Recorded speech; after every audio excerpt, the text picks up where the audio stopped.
All right, so we can call the meeting to order. All right, let's start with the flag salute, and we will be having Subcommittee Member Sabine do it.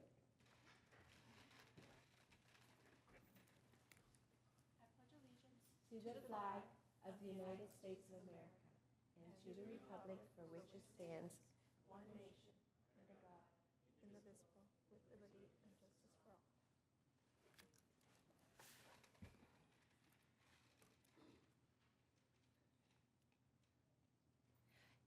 Denise, will you do the roll call, please? Committee Member Nunn, Here. Uriarte, Here. no. Here. And we have an excused absence from Anderson, Farnbeck, and Wilson. Thank you. Thank you. All right, so we are moving on to public comments. A total of 30 minutes is provided for members of the public to address the committee on matters not listed. Oh, wait, do we have public comments? We have none. Okay, so I do not have to read it. See, remembered and saved myself. All right, so we're moving on to the consent calendar. All matters listed under the consent calendar are considered to be routine, and all will be enacted by one roll call vote. There will be no discussion of these items unless members of the committee request specific items to be removed from the consent calendar for separate action. A total of 30 minutes is provided for members of the public to address the committee on items that appear on the consent calendar. Each speaker is limited to 3 minutes. Public comments may be made in person at the meeting by submitting a speaker card to the committee secretary. Speaker cards will be called in the order it is received. All audio and visual use is prohibited. Public comments may also be submitted by email for inclusion into the records. Email comments must be received prior to the time the item is called for public comments and submitted to the Old Town Local Advisory Committee at temeculaca.gov. All public participation is governed by council policy regarding public participation at meetings adopted by resolution number 2021-54. So right now, we have the action minutes. Is there a motion to approve? Motion to approve? Second. Motion pass, all A's, Yes. no nays. So motion passes 3-0. Perfect. Thank you so much. You're welcome. All right, so we will move on to the business. Members of the public may address the committee on business items that appear on the agenda. Each speaker is limited to 5 minutes. Public comments may be made in person at the meeting by submitting a speaker card to the committee secretary. Speaker cards will be called in the order received. All audio and visual use is prohibited. Public comments may also be submitted by email for the inclusion into record. Email comments must be received prior to the time the item is called for public comments and submitted to the Old Town Local Advisory Committee at temeculaca.gov. All public participation is governed by the council policy regarding public participation at meetings adopted by resolution number 2021-54. We will hear from Altair, the receive and file update on the Altair development. Good morning, committee members. Just wanted to introduce Scott Cooper. He's the project manager on Altair. Before Scott presents, I just wanted to give you a little background. The Altair specific plan was approved back in 2017. What Scott's going to be presenting today are the architecture for the first 3 villages at Altair, villages A, B, and C. And these went to Planning Commission last month, Scott. So these are approved by the Planning Commission. This is really just an FYI, kind of receive and file for the committee. Cool. Thank you, Madam Chair and the advisory committee. As Matt said, this will be elevations, some amenities, take a look at the draft Central Park, and then how that interacts with Old Town. So there were 3 development plans that went to Planning Commission. There was a development plan to allow for 146 single-family detached and duplex homes and 1 park in Village A. A development plan to allow for 109 detached single-family and duplex homes and 1 park within Village B. And a development plan to allow for 45 buildings containing 212 attached row homes within Village C. So Matt kind of alluded to some of the project history. On December 12th of 2017, the City of Temecula City Council approved a general plan amendment and tentative track map. January 9th of 2018, the City of Temecula City Council approved the Altair specific plan. So the approved specific plan allows for 870 to 1,750 total dwelling units at project build-out. In working with Brookfield, that number's probably going to land somewhere around 1,100, so somewhere right in the middle. So, and then 467 total units are approved with these three applications. So I think we all know where Altair is located, there to the west of us, and then that shows where City Hall is. So this is villages A, B, and C. Old Town Temecula would be to the bottom of the screen. This is the access into Altair, with Vincent Moraga being the primary access, which actually becomes the western bypass as you go south. It's Village A, Village B, and then Village C, which is kind of broken down into two villages. Village C1 that you see on the screen, that was the original school site. That as the document was being drafted, the school was going to take over and build a site there. School ended up not wanting the site, so that became able to be developed as residential. So moving on to Village A, it's 12.78 dwelling units to the acre. It's 146 homes, 78 three-story detached single-family homes ranging from 2,011 to 2,213 square feet. And then 68 two- and three-story duplex homes ranging from 1,665 to 2,384 square feet. The amenities include a 1-acre neighborhood park and small and medium open space areas. So this shows the site plan of Village A. The yellow represents the detached single-family homes, and the purple are the duplexes. And then the green is the neighborhood park. And then access is off of Ridge Park Drive and then also the Western Bypass Corridor. So this would be the three-story duplex, just showing the front of the home. And the red line shows where the view would be if you were driving by the house. And this is a modern farmhouse architecture. So then this would be the two-story duplex, also modern farmhouse, and then shows the view there on lot 21. Moving on to the single-family detached. So this would be a street scene of a progressive agrarian architecture. So you can see you have all three plans. You have a Plan 2, a Plan 3 with a roof deck, Plan 1, another Plan 2, and then a standard Plan 3. And this is actually how it would look, because that's a 105 through 109. So if you're driving down the street, that's exactly how it would look. So and then zooming in a little bit, just so you can see two of them right next door to each other. So you have the entrances off the street, and there's garages that are in the alleys. So something that is kind of interesting with the single family is there's opportunities in here to do some enhanced elevations. So this would be your internal side or an entry elevation. You can see they're in the red on lot 66, but then on lot 65, that same elevation would be on the street. So you can see the enhancements, what we can do with the brick and the pop-outs and the different materials and window styles. And then this is Village A. Single family would be on the right and the duplex is on the left. And then that shows the view showing where you're looking. And then another view of Village A, the duplexes are on the right in this one. Moving on to the Village A Park. So this is the 1-acre park. The requirement is to do a 0.95 acre park, so they went just above that.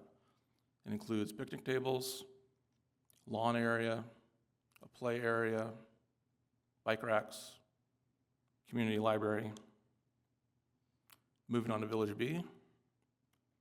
So 15.48 dwelling units to the acre, 109 homes, 21 three-story detached single-family homes. Again, the same homes we saw in Village A.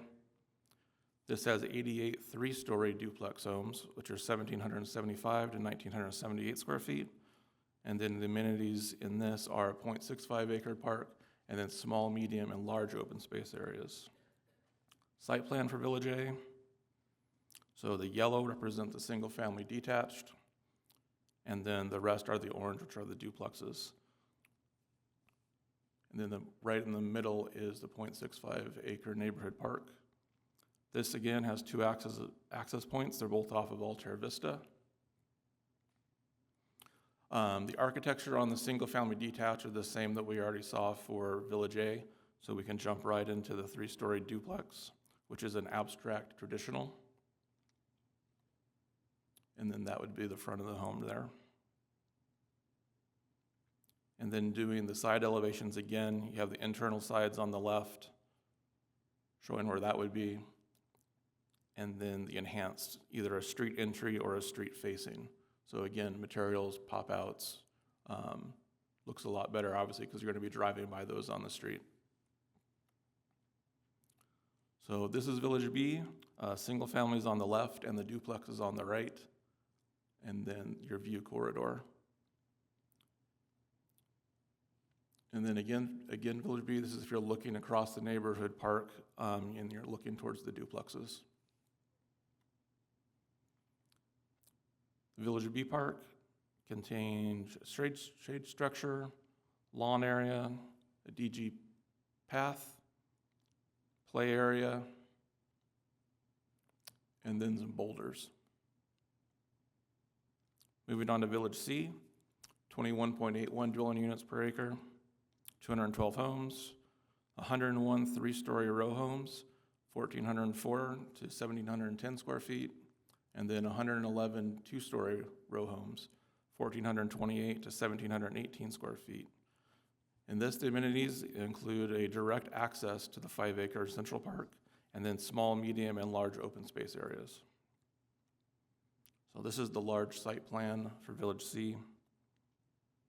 The orange are the 3-story, and then the tan are the 2-story. And there are lots of access points as it's so large. You have 2 access points off of Altair Vista, and then you have 4 access points because you have A Street bisects C3. So these are the 3-story row homes. This shows where the location would be, right on the corner of Altair Vista, so it's an upgraded architecture that has the stone on the bottom. And then this is, if you're looking in between the row homes, this would be that elevation. And this shows where all these would be in the red. And then this is the garage side, so on the back side. And then we kind of do this on all our row homes. You see it out at the Heirloom Farms project in Harveston. You see it at Density Core out at Somers Bend, is to try to soften all those garages. It's just garage doors all in a row, is to do landscaping in between each of the garages. So this is an internal side elevation. You can see on the screen, and then when you're driving on the street, if you have a street entry, you can see the difference between the internal side and the street entry as well. And that shows the location of the street entry. So if you're actually in Village C, this is actually just looking outside Village C into Village in that view. And then this is internal to Village C. And then the 2-story row homes, you have a 3-plex and a 4-plex, and these are transitional homestead architecture styles. And then you actually have a 5-plex and a 6-plex as well. So again, this is from outside looking into Village C. And then this is more internal. And then this is looking across. This is actually be if you're in the Central Park, looking down into Village C. So open space and amenities are a huge part of Altair. So something that's really cool that we worked with them with is a way to get from the very northern end of the project to the park, being able to do things along the way instead of just walking in streets or on sidewalks. So the areas in red are small open space areas, which could have bench seating or some views. The purple is some group seating and lawn area. The blue are the larger areas, which have shaded seating, enhanced paving, and a play lawn area. And then the green are the park. So if you go back to this one, you can see, if you start at the red on the top of the screen, you can kind of bebop your way all the way down to the Central Park. And then these are the 3 parks. So a small open space area could contain boulders, a bench, shade areas, decomposed granite paving. A medium area could have a community library, lounge seating, shade trees, and play areas. And then a large open space area could have bench seating, large lawn area, lounge area, and some of those boulders that we saw earlier. So this is a conceptual view of the Central Park. Still a work in the progress. It's probably going to look very similar to this. It includes a parking lot, a community building, which once constructed and it'll be taken over by the city. It's more than likely going to have a gymnasium in it, which the city greatly needs for basketball and other indoor activities. So you have an amphitheater, large seating area. There's going to be a dog park that has 3 pens in it. There's going to be a large play area that has a play area for different ages of kids, so it's kind of divided into 2 levels. There's bathrooms. I mentioned the amphitheater. And then the connection to Old Town. So the bottom of the screen would be Old Town, and that's on Main Street. So if you continue west, you would go into Altair. This is conceptual still, but it's not going to be much different than this. So still to the bottom of the screen is Main Street, so you're kind of going up the grade, and that takes you all the way up to the bridge. And then another view of it from a different angle. And then finally from that. So again, this is also a work in progress. We've been working on this part for well over a year, I'd say.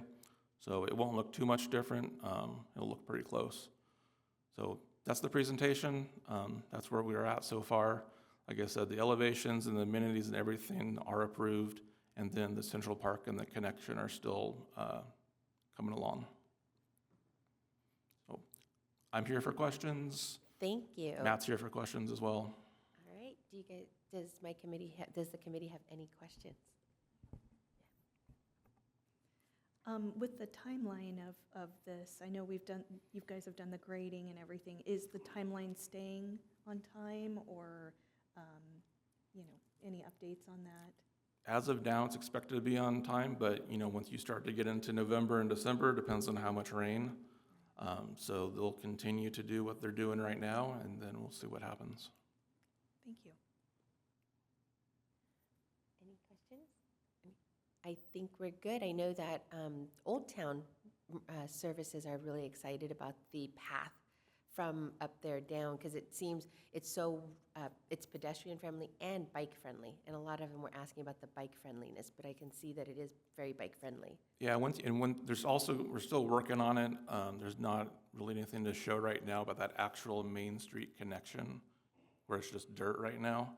That'll actually turn out to be something more pedestrian friendly, but that's very much a work in progress. If you were to go out the front doors of City Hall, stand on the steps, you look up, there's the bell tower, and then you look down Main Street, and the walkway up into the new Central Park at Altair is going to align, and then that gymnasium will have some sort of architectural element that will balance the bell tower in Old Town and the gymnasium up in Altair. Just for reference. Yeah. Thank you. Thank you so much. Very good, very informative. We appreciate that. All right, so let's move on to the Temecula Community Services Department updates.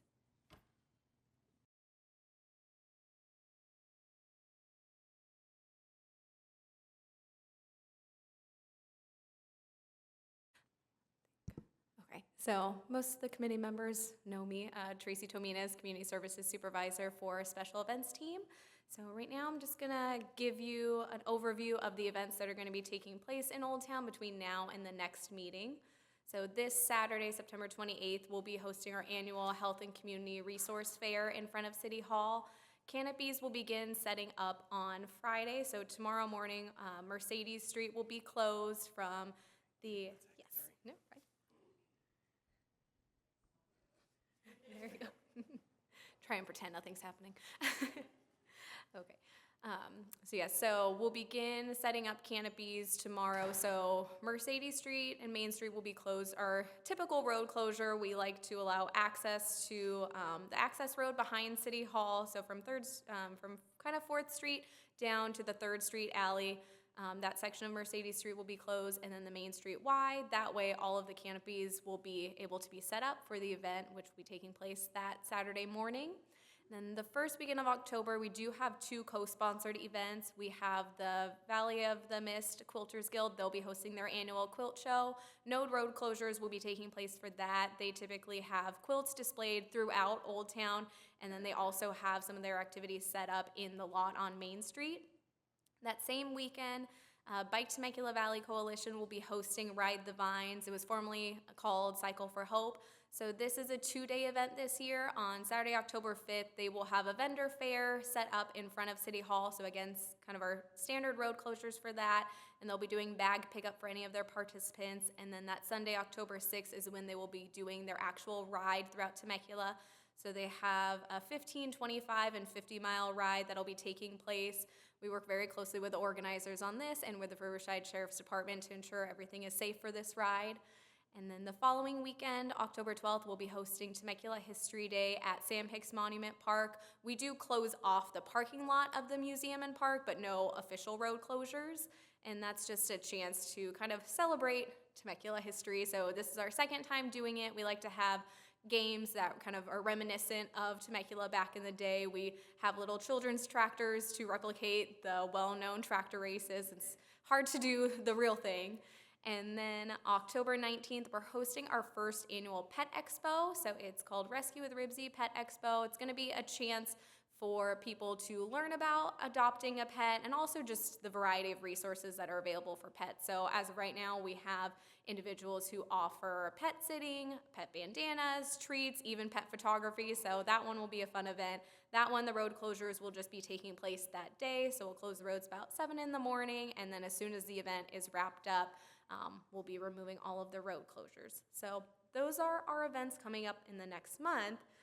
And then I am going to jump ahead into the holidays. So we have New Year's Eve grape drop, of course. So about 2 weeks ago, I presented this at our Parks and Recreation Community Services Subcommittee, and I wanted to bring it to the Advisory Committee. So our typical New Year's Eve event, it takes place on December 31st. This year it'll be a Tuesday. The standard hours for the event have been 6 p.m. to about 12:30 a.m., just after midnight.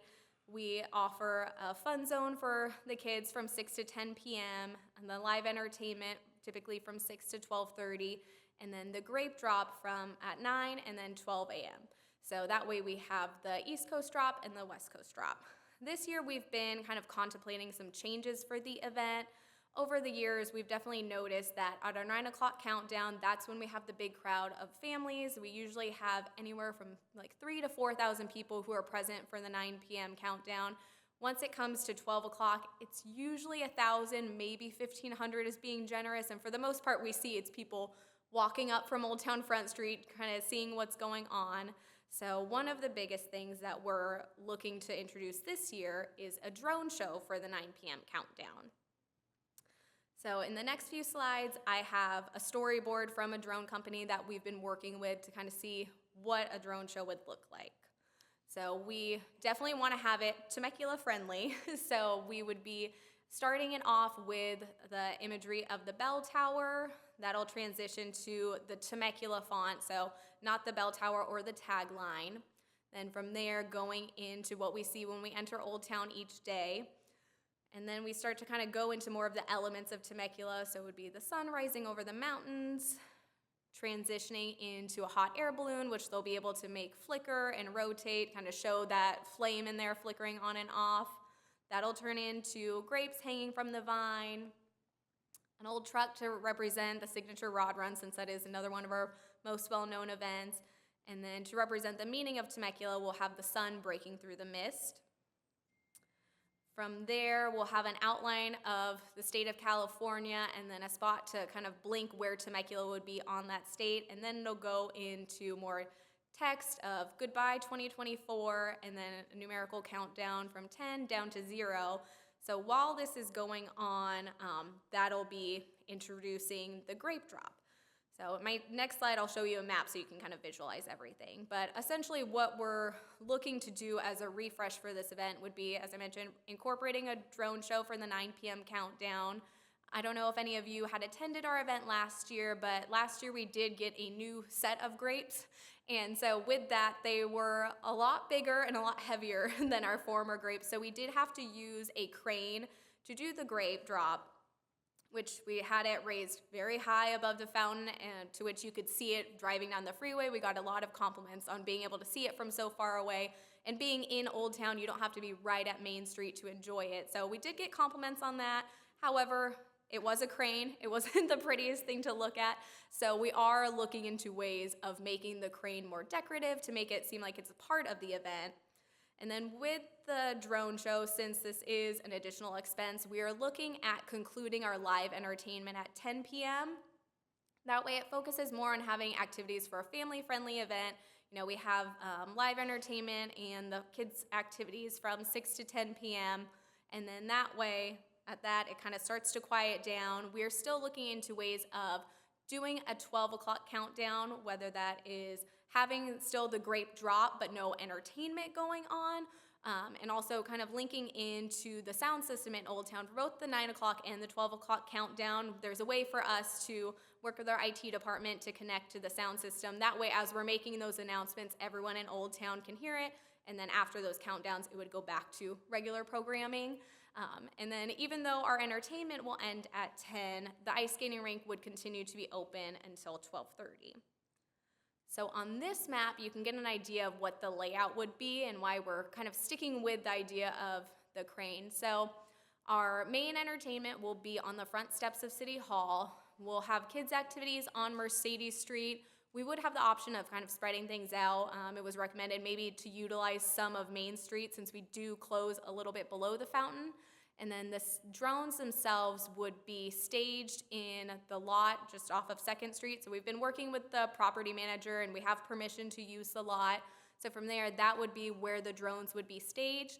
They would take off and they would kind of be above 3rd Street in the Truax area. So then that way, anyone who is in the Civic Center quad, they would be able to have a good view of the drone show to their left and then the grapes in front of them. That way no one is looking, you know, opposite directions, because in the past the grapes would be hung on City Hall, kind of above the bell tower. So that is the only thing with having, with wanting to do the drone show. We will continue to have either the crane or we're looking into possibilities of a boom truck. That way it's a little more visually appealing to have the grape drop there. So I can leave this slide up so you can kind of have an idea, but this is what we're looking to do for this year's grape drop. So I'm happy to answer any questions or comments about this event or the previous ones I had mentioned. Does anybody have any questions? Any? I think my only question is, did that add more road closures or take away, or was it the same as what you said in January? For the grape drop? No, the Oh. other activities, Oh. like the Pet Expo and all that. So the Pet Expo was a newer event. So from the beginning of the year, that one was kind of added in. I would say we kind of determined that spring, summer. So it was included on our last set of road closure flyers that we had distributed. So it is a new event, so it may not have been on the original listing. And then with the New Year's Eve grape drop, our road closures will remain the same. They'll be able, as the drones are able to fly over areas as long as they're not densely populated with cars and people. So around that time, we don't anticipate as much vehicular or foot traffic in that area, so we'll be safe to continue with our standard road closures. Thank you. All right, thank you so much. All right, thank you. Now to our Public Works Director report. Hello, Commission. So far, we have 2 projects in the Public Works Department that are under construction. So I'll start with PW 1507, which is our Stampede parking lot. So that has transitioned from Phase 1, which is more near the residential portion of, on the north side of the parking lot. It's now in Phase 2, which is more on the southerly side. We've changed a little bit of the circulation to allow people to get in and out. As you recall, originally we were going to close the lot, and now we've been able to move things around. Currently, the contractor's working on underground utility infrastructure, so the electrical for the new lights, as well as conduit for security, for more security cameras over there. Also, he's doing the removals and the grading necessary to accommodate the additional parking that's going to be in the parking lot. And so we are still on track for completion either at the contract duration date, which is January 25, or before that. But we can't make any promises. As was stated earlier, rain is always a factor in our schedule, so it's very hard to nail down a date, but we're definitely on schedule. The second project is PW 22-16. That is the sidewalks that you see, and I'm sure all of you have seen that as you've been coming in on Mercedes. So what you see right now is all the demo that has occurred more on the east side. Even though the sidewalk's going to be on the south side, we're phasing it east and west. So you see all the demo that's going on right there. If you get up close, you can see the saw cutting that has occurred for the new bulb outs. And then there's going to be bulb outs that are going to be installed at 5th Street as well. And so the contract duration is the same as Stampede till January 25, but they're moving at a good pace. However, all of these elements, the bulb outs, the sidewalks, everything, is all part of the Old Town specific plan. So this has been in the works for many, many, many years, and now we have the funding to do all of those improvements to make kind of that 5th and Mercedes and 6th and Mercedes more cohesive with the rest of Old Town. So those are the current updates. Any questions? Oh, go ahead. So how many spots are there available in the Stampede parking lot right now, or is it completely? Currently, I don't have that exact number, but Okay. parking is still available. So if Okay. I were to make a guess, I think there's still 50 of them available. Okay. And so we're trying to keep at least that many. We know that it's heavily used by the residents in the, what's that, Creekside Warehouse, and I forget the name of the other one, the 2 affordables. And so we've been keeping average between 38 and 50. And so we'll do that until our final pave date at the very end, when you really have to pave it continuously. You can't pave it in sections, so we're going to do the whole thing at once and close it down just for probably 2-3 days to do all the paving. And then I would just like our committee to, maybe next meeting, talk about some more parking options, especially with the holidays coming up, the road closures, everything. Parking's already a crunch. It took me 45 minutes to find somewhere to park on Saturday, coming home from work. Yeah, I didn't even have a spot to drop my groceries off at and leave my car for 5 minutes to run them upstairs. So I would like to figure out parking passes, something, and then parking passes for all the big events coming out too. I know that was already a directive for the city to kind of look at it. I know you're still looking at it. And then, well, we'll continue with this real quick, and then. I'm going to talk about it under my update. Okay, perfect. And then, by the way, just because my business is right there, Yeah. you are moving very quickly. Yeah, it truly is. I mean, I hear it one day, and the next day it's all done. Like within hours, it's all done. I think I went to lunch, came back, and you had already cut the streets up. So. Yeah, and you probably noticed that there was a water main break yesterday. Rancho Water was on site. Yeah. That was not a cause of our contract. It was actually when the demo was done, there was found to be a ton of saturation, and it was revealed that there was a break that nobody had detected yet.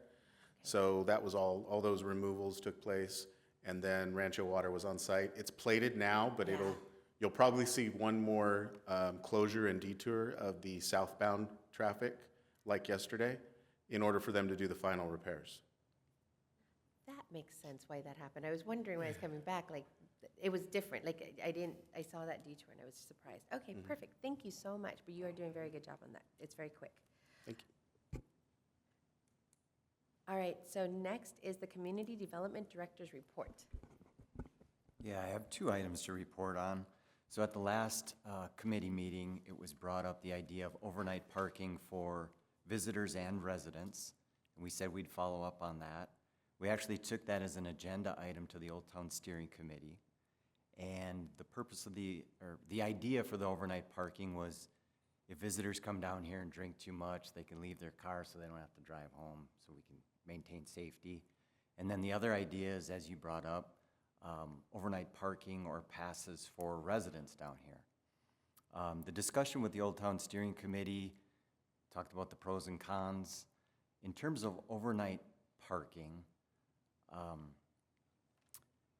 we've done that in the past, and some of the experiences, some of the cons have been when people leave their cars, there's opportunities for break-ins, vandalism. We've had RVs begin to get parked down here, attracting transients. So some of our experience in the past hasn't been that positive. And then for residents down here, the idea of parking passes on the street or in the parking lots, you know, that's something that we're looking into.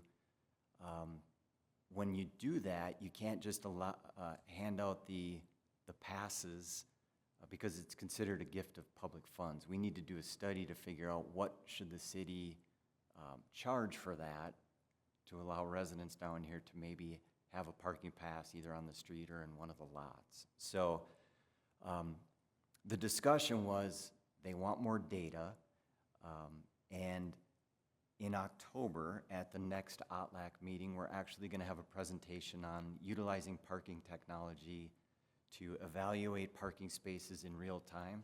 So we're investigating the installation of pucks in the ground, both in the street and in the parking lots, so that we can have real-time data on the utilization of parking spaces, how long people are parked there. There'll be a dashboard that the city has access to, and we'll be able to present that data to the advisory committee, to city council, and begin to track that over time and make better policy decisions based on real data. So in the past, our parking studies have been a snapshot in time over one weekend, you know, once every 3 or 4 years, and we'll have better data to report on. And then the other item I wanted to provide some feedback on is in April, we had talked about the city's new alcohol policy and then the idea of this pilot program for outdoor live entertainment. So that was approved by the city council. It went into effect in August. Staff had anticipated a bunch of applications for the outdoor live entertainment, and to this point, we've had one. So just wanted to give you an update on that, and Julie, if you could bring that to the membership at OTTA and just let them know that this is available. It's a pilot program, and what it allows is outdoor live entertainment from 10 a.m. to 9 p.m., 7 days a week. So please let them know. I will let them know, but Okay. like anything, I'm sure they wanted it, but it's probably more, it's a lot. So, but I'm sure they'll be excited. I was wondering why I didn't see a change, like walking down the street. We are too. I didn't see any real change in entertainment. Everything was exactly the same. So, Yeah. okay. Yeah. I thought there was going to be way more. So did we. So, all right. Any questions from the committee about that? Okay. The only thing I would ask is, can we revisit the trolley system idea? And that system was just of talking about bringing them from different open lots into maybe a couple of stops in Old Town. It's for pedestrians who are parking probably farther, workers, anything like that, but utilizing maybe outside lots or even the parking garage, making it easier for people to get to places. Just a thought. I know we've done it before, years and years ago, but maybe just a revisit. We can do that. That's Okay. something we can look into. I know we've done it in the past. We have some history with ridership, Yeah. with costs. So it's been a while now, but we can Yeah. dig that up and report back to the committee. That would be great. Thank you. Committee Member Nunn? Sorry, I do have something.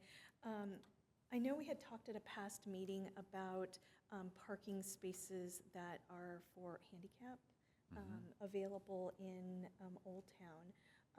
If we could get maybe a report on how many there are and if there's any opportunity to maybe add a few more in certain areas of Old Town that we don't currently have them available. We can gather that data. Any areas in particular that you're getting feedback on? Well, mostly, probably on the south side of town, Okay, of Old Town, okay, so like Stampede area and that, okay. yeah. Oh, that's right. I remember. Thank you. Mm-hmm. And clarification, that music license was 8 AM to 9 PM. 10 a.m. 10 AM, thank you. Perfect. And the intent was for background ambiance music, acoustic. Not live bands. No bands. Yeah, no everywhere. AC/DC cover bands. All right, perfect, thank you. All right. I think we are done with everything. I don't see anything else on the agenda, and I don't think we have anything, so, okay, all right. See you in October. Yeah, see you in October, so, oh. No, we're good, we'll talk about that in October, okay, so, see you in October, so meeting adjourned.